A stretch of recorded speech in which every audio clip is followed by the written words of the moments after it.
K Chandrashekar Rao గారు, కలవగుంట్ల చంద్రశేఖరరావు గారు, మీ ఏ elementary స్కూల్లో చదివారండి? మీకు 1 నుంచి 3వ తరగతి వరకు తెలుగు వాచకం చెప్పింది ఆ మాస్టర్ పేరు నాకు చెప్పండి. ఎందుకంటే అతని మీద కఠిన చర్యలు తీసుకోవాలి. చెరపకురా చెడేవు అనేది ఆయన మీకు చెప్పకపోవడం మూలంగా మీరు ఎంత నష్టానికి గురయ్యారో చూడండి. మీరేమనుకున్నారు? చంద్రబాబుని ఎలాగైతే నొక్కేయాలి తొక్కేయాలి అనుకున్నారు. మీరు జాతీయ స్థాయిలో ఎదిగి చక్రం తిప్పాలి తిప్పాలి తిప్పాలి అనుకున్నారు. కానీ ఇప్పుడు ఏమైంది? మీరు పడిపోయారు, మీరు తొక్కేయబడ్డారు అందరి చేత.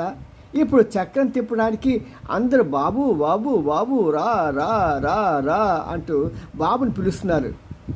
ఇంతకీ మీకు ఏమర్థమైందంటే దీంట్లో చెరపకురా చెడేవు, బాబు నొక్కేసి నువ్వేదో పైకి వచ్చేద్దామని చెప్పి జగన్తో కలిసి నాటకాలు ఆడి పాపం ఎంతో హింస పెట్టిన రాష్ట్రాన్ని పడగొట్టి చెరగొట్టిన మీ బుద్ధి